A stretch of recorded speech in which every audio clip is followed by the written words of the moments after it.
I have a Daydream, a virtual sculpting video by Dangerously Incompetent. I dream, dear viewer, of a line of dangerously incompetent miniatures. No, not those sort of miniatures. Although the thought does occur, I keep on getting told that the money for YouTube, there's money in merchandising if you've got a YouTube channel. So, would you buy a dangerously incompetent vodka if you saw it on the shelves in the supermarket? I'll have to think about that a bit more. No, I'm talking about these sorts of miniatures.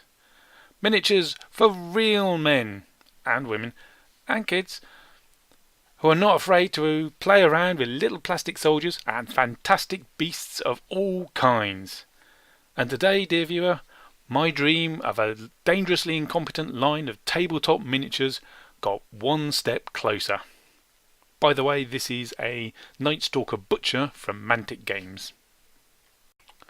For a while now, I've been trying my hand at sculpting tabletop miniatures the traditional way, with a wire armature and then either epoxy putty or polymer clays. But it's been slow going. And part of the reason it's been slow going is the materials themselves are awkward to use in one way or another. Take the green stuff in on this miniature that you can see, that's green stuff, and the epoxy putty.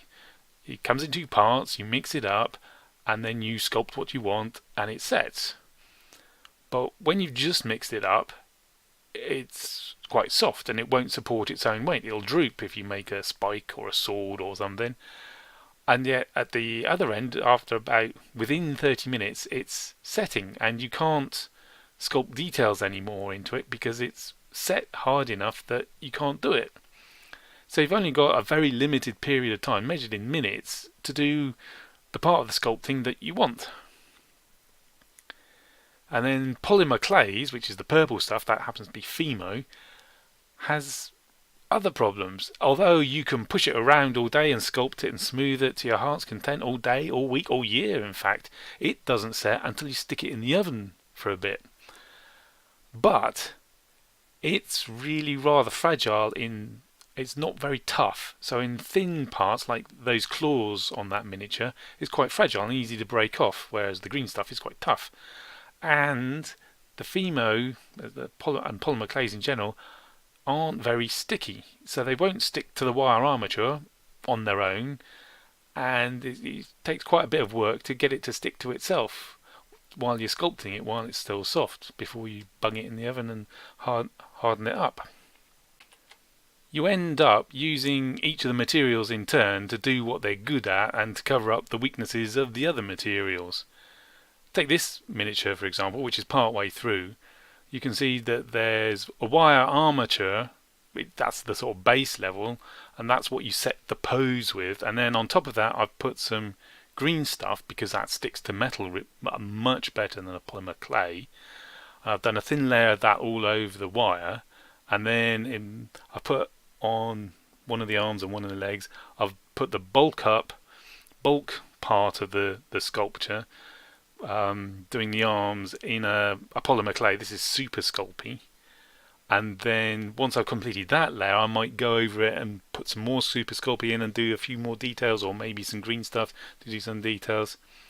But at each stage of the miniature, you can't, if you decide an earlier stage is wrong and you want to change it, like I want to change the pose, you can't without cutting the offending part off and sticking a new piece in, which is often impractical, so you might as well start again. Back to the wire armature, bend it into place. Have I got the right pose this time? And so on. It's time consuming and a bit frustrating at times. So it would be much better if you could do a virtual sculpt. Do it on the computer and play around with it, and then if you don't like that bit, just undo that and cut bits off and add bits on. You don't have to worry about the material setting or being soft while you're working on one part. You stuck your thumb on another and stuck your thumbprint on and obliterated all the details of the stuff that hadn't set yet. Virtual's the way to go. It's a wave of the future, I'm sure of it. unfortunately, the future has always been rather expensive and a bit outside my grasp. Take the 3D sculpting software, for example. When you go look at the publisher's site, it doesn't list you a price. It directs you to their distributor in your country, which is sure sign is hundreds, if not thousands of pounds. But these days, there's Blender, which is open source, and it's come on so far, it's comparable to the commercial stuff.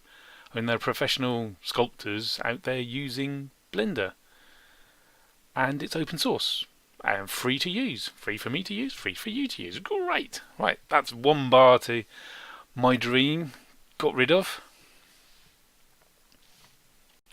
So that's software sorted, but you still need an input device. You could use your gaming mouse. I mean, it's accurate, isn't it? But it's a bit awkward to use, and it doesn't have pressure sensitivity, which digital tablets do. They're really accurate, and then you can press hard to get a deep gouge or a thick line, or you can press lightly to get a thin line. And the whole sculpting experience is a lot more natural and a lot easier. But digital tablets have always been expensive. Except the other day I was perusing the catalogue of fabled Argo, and there's a digital tablet, 50 quid. Ooh. Oh, no. It's one of those crappy ones, isn't it? It's one of the ones that says, oh, become a digital artist in the comfort of your own home, and you can barely draw a straight line with the thing. But I looked at a few reviews for it, for the model in question, and no. It's by the market leader, Wacom, and it's good. It's accurate, and it's pressure sensitive, and it's durable and reliable, and people saying, yeah, it's great. But why not just say people, not just people on the internet who appear to be professional sculptors, and say, look what I can do with this, blah blah blah, and give a reasoned argument as to why it's good. So why is it so cheap? Well, it's their entry level one. So there's no Wi-Fi or Bluetooth or anything like that, and it's actually quite small. But the review said, it's pretty good. You get used to the size of it, and off you go. So off I went to Argos, and now I'm the proud owner of a digital tablet, and I got the software, so I can start sculpting. Here we are at the end of day one of Dangerously Incompetent becomes a virtual sculptor. I've downloaded and installed Blender 2.8. I've bought my tablet, it's downloaded and installed its drivers, and it's software that helps configure it. And then I watched videos on video tutorials and started playing around, and this is what I've ended up with. I decided I'm going to sculpt a earth elemental because it seems pretty simple. Well, compared to anything else I could sculpt, nothing with a face, and definitely nothing human, especially human face, because humans are really good at looking at other human faces and seeing anything that's wrong, a nose that's too big, an eye that's not the same height as the other one, things like that. So keep it simple, I thought, a nice stony earth elemental, and no one can tell me I've done it wrong because it only exists in my head, well, and on my computer, I suppose. I made a bunch of cylinders, changed their size, moved them around, rotated them, and this is as far as I've got, which is not bad considering I've never used a tablet before, and I've never used 3D modelling software or sculpting software or anything like that. I mean, I've barely done any art program, paint programs. I mean, most I've used paint.net for is making the thumbnails for my YouTube videos. That's it for this video. Join me in the future for more updates on Dangerously Incompetent becomes a virtual sculptor.